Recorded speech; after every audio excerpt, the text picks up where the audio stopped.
Welcome to the Complete Communities room. My name is Ian. I'm part of Nicole's facilitation team, so you'll see me acting very much in the same role and in the same spirit you heard us discuss our role. I'll be here to help keep us on topic and on time as much as possible, and the topic really is in part driven by what you want to talk about. I'll just give a quick rundown of how we plan to use the time in the room right now. As soon as I'm finished, Chris Glazik and Leslie Gash from Waterfront Toronto are going to give you about a 10 to 13 minute overview presentation about the topic at hand, which is complete communities. Just so you know what's covered within that, that includes affordable housing, public realm, and social inclusion. So there's a couple of different topics, and you're going to hear a little bit more about each of those in a minute. After that, we're going to have some small group discussions to hear what you think about what you've heard or other things that you came to say specifically. And then each of the facilitators will report back the discussion from the table. And with whatever time we have left, we will just have an open plenary conversation. We will make sure to rotate out of here no later than 3:35 so that you can go to another room if you'd like to talk about another topic. We're going to do it all over again at about 3:35, so or 3:40. So if you'd like to hear it again or share more, you can do that as well. The last thing I'll orient you to is this purple piece of paper on the table. That has the questions Waterfront Toronto is looking for your advice on, specific to complete communities. So if there's something that you really want to share about affordable housing or public realm or social inclusion and you're not as comfortable speaking in a group or for whatever reason you prefer to write, just please make sure you use that purple piece of paper and either hand it in to me or one of the facilitation staff who have the pink stickers on them before you leave the room today. So that's it. I'll explain a little bit more about the questions once we get going, but I'd like to get Chris up to start. The only other thing I'd ask is if you would please do not interrupt the presentation, because if you do, he won't finish and then we won't get to the rest of the discussion. It's only going to be about 12 or 13 minutes and we'll get into discussion right after that. Hi, welcome everybody. My name is Chris Glazik. I'm the Chief Planning and Design Officer at Waterfront Toronto, and I'm joined by Leslie Gash, who is the Senior Vice President for Development at Waterfront Toronto. And the topic in here is complete communities, which I think, as you just heard, includes things like affordable housing, parks and public realm, and community facilities. So if you're interested in digital governance, I think that's in the next room over. And there are two other topic rooms as well. So one of Waterfront Toronto's core functions since it was created was to develop comprehensive master plans for the waterfront to provide the foundation for what we call complete communities, where everything you need to live is in your neighborhood. So you have places to live for lots of different types of people, different ages, different incomes. You have places to work, you have places to shop, you have places to recreate, all within your own neighborhood. And Waterfront Toronto has been developing complete communities really since the beginning. So we have already added about 600 units of affordable housing, affordable rental housing, owned and operated by nonprofits.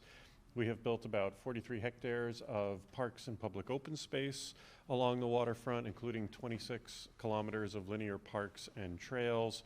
And we have also built and helped build several community facilities. Currently, we're building a recreation center in the East Bayfront, so right at Parliament Slip. And,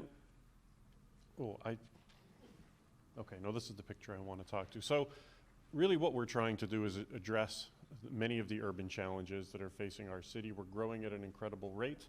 Our city as a whole is facing these challenges, as is the waterfront. The rapid growth has caused problems in terms of access to housing, particularly affordable housing. As an example, we have a wait list of over 100,000 households looking for affordable housing in the city right now. Certainly indicates that there's a need for that. Community facilities. Remember, we're building a new neighborhood here on the waterfront, and those types of facilities are much harder to add after the neighborhood is built than to plan for them ahead of time. So we're trying to make sure that we've got all the necessary community facilities and services for new residents as they move in and they can build their lives around those. And the same goes for parks. I think we're seeing an increasing pressure on downtown parks as the downtown densifies. We want to make sure that we are planning for parks from the very beginning and providing enough public open space for all the people who move to these neighborhoods. And I just want to point out that image on the screen, which is the West Don Lands neighborhood, which Waterfront Toronto did the plans for. And in that photograph, you see on the left a market housing building. On the right, you see an affordable housing building, and they're effectively indistinguishable from each other. And then in the middle, you see a great piece of civic public open space with public art. And this is very much the kind of neighborhood that we're looking to build, where all of those things are together. And it's really what Waterfront Toronto has been committed to and will be committed to in whatever we do on Quayside. So with that, I'm going to turn it over to Leslie. Thanks, Chris. I'm going to do a summary of public feedback to date. Through the public engagement process, Waterfront Toronto has received feedback on the project. The following slides illustrate a few examples of supportive feedback and areas of consideration from materials presented in previous public consultations. So for example, with supportive feedback with affordable housing, many participants supported having affordable housing and asked if the amount proposed could be expanded. With social infrastructure, there was interest for more space for social services. However, more clarity was needed on what would be provided. It was important to the participants that community facilities were kept open to the public and provide flexible hours to cater to different users and needs. Under considerations, family units. Participants expressed concerns about the small unit sizes, and it said it was important to provide affordable family-sized units. With public realm, participants expressed some support for various innovations, for example, 3D mapping and GreenWave, that could improve the quality of life and public realm experience in the area. However, participants wanted to understand more information, more detail on logistics, mechanics, and implementation of the proposed innovations. And the summary of the consultation feedback is publicly available on the Quayside TO website. So, for summary of evaluation results. So of the total 160 solutions proposed by Sidewalk Labs, 69 were in the complete community solutions. And a full list and details of these solutions is included in attachment 2, pages 7 to 12 of the discussion guide. So it looks like this. It's in the purple section of the guides that you have on your table. Within the 69 complete community solutions, Waterfront Toronto supported 61 of these solutions. So support for certain solutions may change based on feedback from the public, like today, support from Sidewalk Labs who need to agree with Waterfront Toronto on the implementation terms, public policy priorities, and support from governments. Each solution is symbolized with a dot indicating the evaluation results. A version of this graphic is available in the discussion guide on page 9, so you can see the symbol as it relates to the solutions. And each of these solutions has been categorized within 4 varied degrees of support and 1 for non-support. We will discuss some examples in more detail. So the summary of our evaluation results is the evaluation summary does not mean that Waterfront Toronto has approved moving ahead with the project or a partnership with Sidewalk Labs. The evaluation results will be used to draft an innovation plan for Quayside. And the feedback from this round of consultation will inform our negotiations with Sidewalk Labs about an innovation plan. Now, the first example that we're using of a solution proposed is this, it's 20% affordable housing. And this is an example of a solution to support with Waterfront Toronto's investment. And I know you heard in the earlier session that we have 24% affordable housing, and I just want to clarify on that. So 20% is what we've asked for, what we've targeted, and we want to exceed that total. And then we had an obligation from the site adjacent to us on Parkside, where the affordable housing that was proposed to be on that site is actually being moved onto the Quayside site. So that's where we get 23.8%, or rounded to 24%. So when we released the Quayside Innovation and Funding Partner RFP, we noted our mandate for 20% affordable housing and asked the potential partner to work with us to develop a viable and implementable delivery model for mixed income housing. Waterfront Toronto in the past has participated in the creation of affordable housing and will continue to do so. So this has traditionally been done by setting aside land sufficient to accommodate the 20% and operated in public or nonprofit ownership, for example, in East Bayfront or the West Don Lands. And in these cases, the city has found money to create that affordable housing on those sites. So Sidewalk Labs has proposed to provide 20% and now 23.8% of the units as affordable housing defined by the City of Toronto. And the city defines affordable housing as at or below Toronto's average market rent, which is AMR, by unit type. And then 5% of the total units will be deeply affordable. So examples of current average market rents for a one-bedroom today is $1,374 compared to an average market rent. Oh, sorry. Okay. Yeah, sorry, Cindy. And an average market rent in the city is now around $2,300. And for a two-bedroom average market rent, CMHC defined, so affordable rents, is $1,591 compared to about $2,850 in the city. So we're in discussions with the city, province, CMHC, and Sidewalk Labs to work on the best affordable housing program that we can get and explore funding opportunities. So should we move forward, we'll continue to ensure that our commitments to affordable housing are met or exceeded, including providing affordable units in perpetuity and bricks and mortar, not just land sufficient to accommodate that. So another example of a solution that we support is the Care Collective, and that's one where we're going to support and advocate for government funding. So the Care Collective is a dedicated space focused on health and well-being, programming and services, similar to a community hub. We have community hubs in Ontario, and they make it easier for residents to access health, social, cultural, recreational, and other resources that they need together in one location. And they can be located in a physical building, or it can be through a digital service. The Care Collective is proposed to be in the STOA space on the ground floor, and Chris will describe that in a moment, which can adapt over time to accommodate the evolving needs of the community. In Quayside, Sidewalk Labs plans to be a catalyst when it comes to promoting health, not a direct service delivery provider. Waterfront Toronto has indicated support for the Care Collective solution and would work with Sidewalk Labs and our government partner to deliver this solution. So, Chris?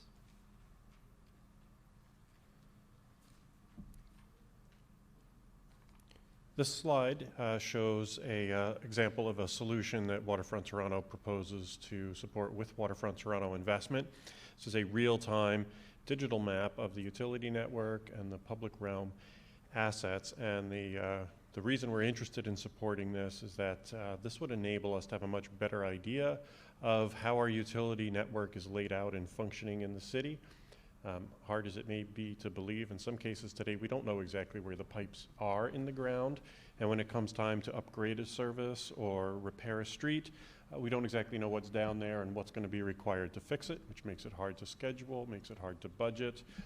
This type of a map could become a much more definitive version of what's underground and enable us to not only plan for repairs better and reduce the amount of time that people are affected, but with sensing technology could actually enable us to predict when a pipe is coming due for being repaired or when it is close to failure, and could potentially help us avoid things like burst water mains, which close down streets and flood people's basements.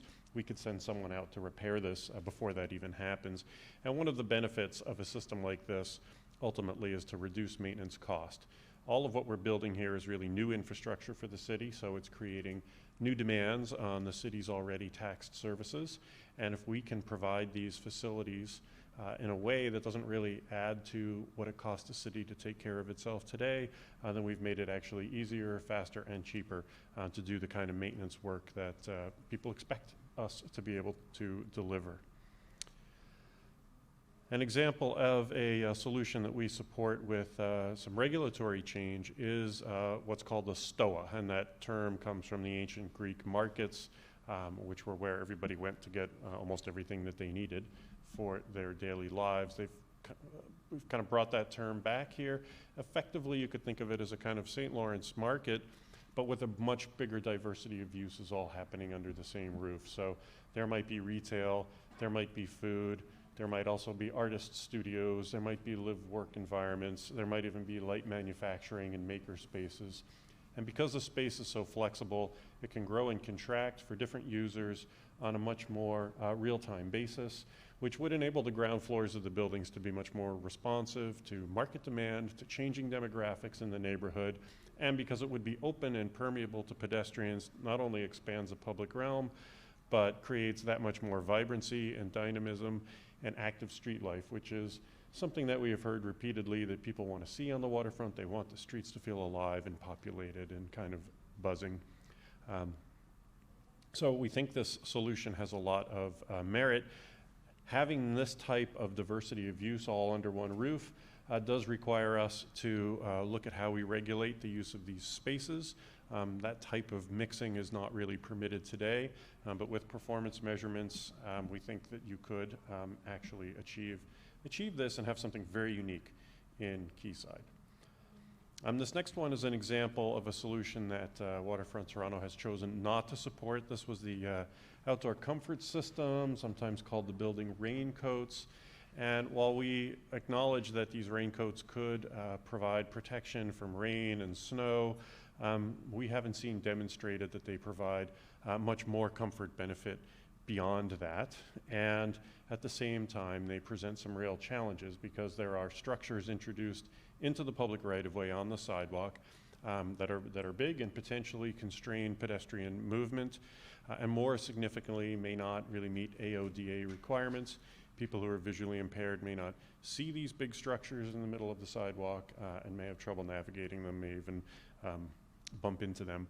So we think that the way this solution was articulated is not something we want to support, but we do still support the idea of looking at ways to improve outdoor comfort, particularly in the off seasons, to make it easier and more pleasant for people to be out and about on the waterfront. So we hope to find an outdoor comfort solution, but we're not recommending moving forward with this particular iteration.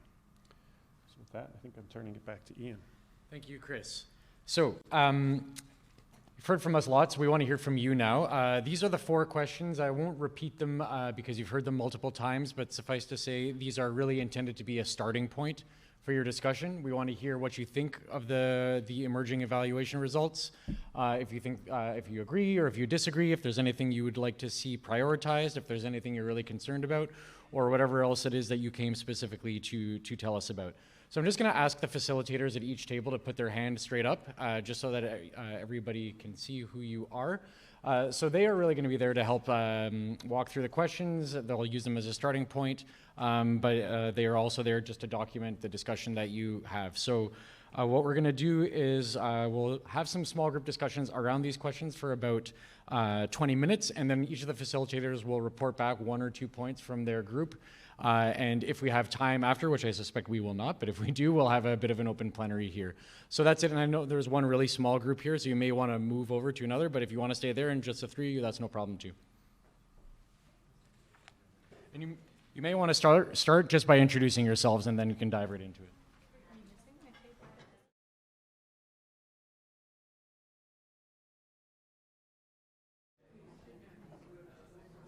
Okay, so that's been 20 minutes.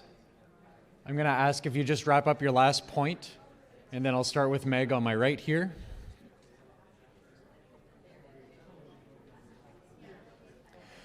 So what we're going to do just for the next 10 minutes is we're going to ask each facilitator to report back 2, maximum 3 points from the discussion. We've got 7 tables, so there should be 7 facilitators. We will be moving, or our plan is to move to the next room at 3:35, so we have 10 minutes. If the facilitators are quick, we'll have some time for open questions or comments from any of you. If not, then you can stick around for the final rotation. So if there's anybody left at the table who's in a position, I might just suggest this is a good time to stop talking so that you could listen to the feedback from the other tables. All right.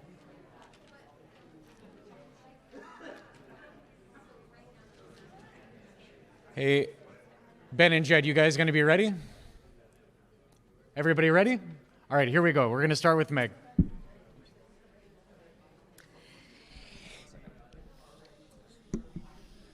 Folks, please, we just need one person to talk at a time, otherwise this doesn't work super well. So we had, as we might expect, significant concerns around affordability. Who defines affordability? Could we have more deep affordability?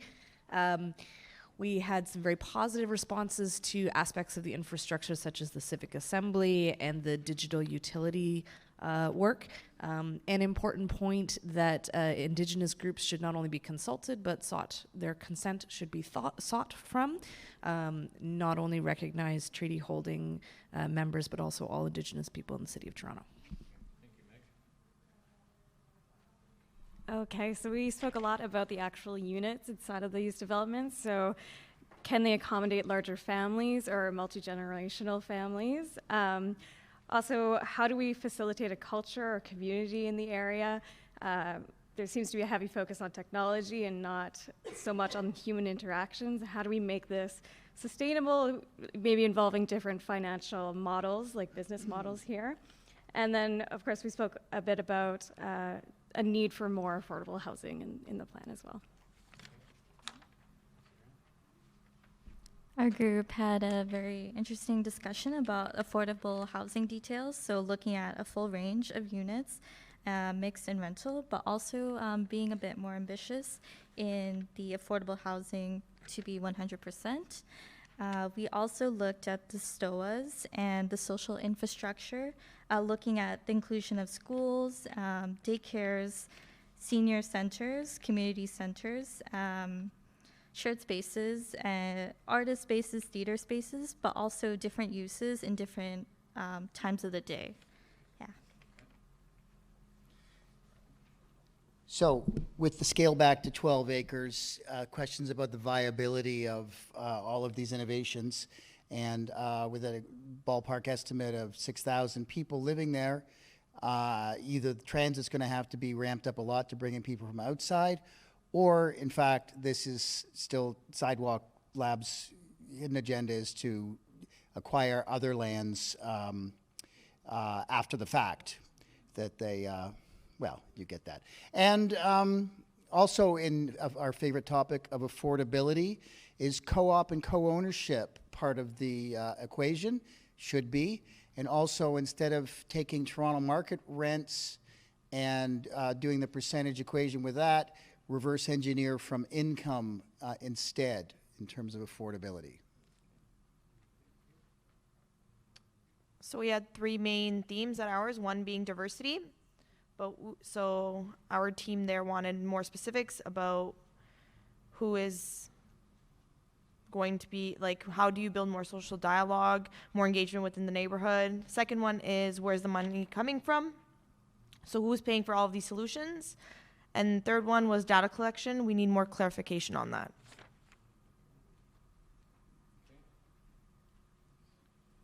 Okay, we want the proper definition for the affordable housing. Use the mic. Okay. You're okay. Yes. We want a proper definition for the affordable housing, which is based on the average of income, not the average of market. And we also want detail on financial arrangement and tax. And we will say that last one again. Detail on financial arrangement and tax. Financial arrangement. Yes, breakdown for finance. And we also want partnership of all issues for this neighborhood with guarantee, whether it is private or public. We also talk about mobility. We want links between the lakeshore and the city. Okay. Yes. Okay. Thanks, Ness. Great. So just an emphasis on it's nice to have a mix of housing prices and different types of housing together in the same space, not separated. And then a big plug for how this is developed. Having community benefits, support from the community will depend on that, and that building in jobs for youth and other people who don't have so many opportunities so that they can afford market rate housing, and having, community benefits officers for the companies that are involved. Okay. Great, thank you. I appreciate that I'm sure did not cover the entire breadth of your discussions, but hopefully at least there's some of the key themes that you heard. We are supposed to move in about, I got about 3 minutes, but does anybody have one more point or a question that they want to ask, or a point they want to reinforce, or raise something that wasn't raised already? Julie? I would like from start to hear what we can achieve without sidewalk and what we can't do at all unless sidewalk is a partner. Right. And I'd also like to see a panel of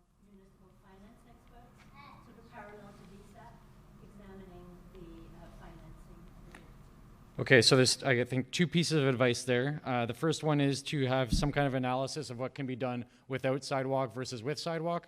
And the second one is to have a kind of advisory panel of municipal experts around the financing options of affordable housing specifically, or just of everything. Okay, thanks, Julie. One more, yeah.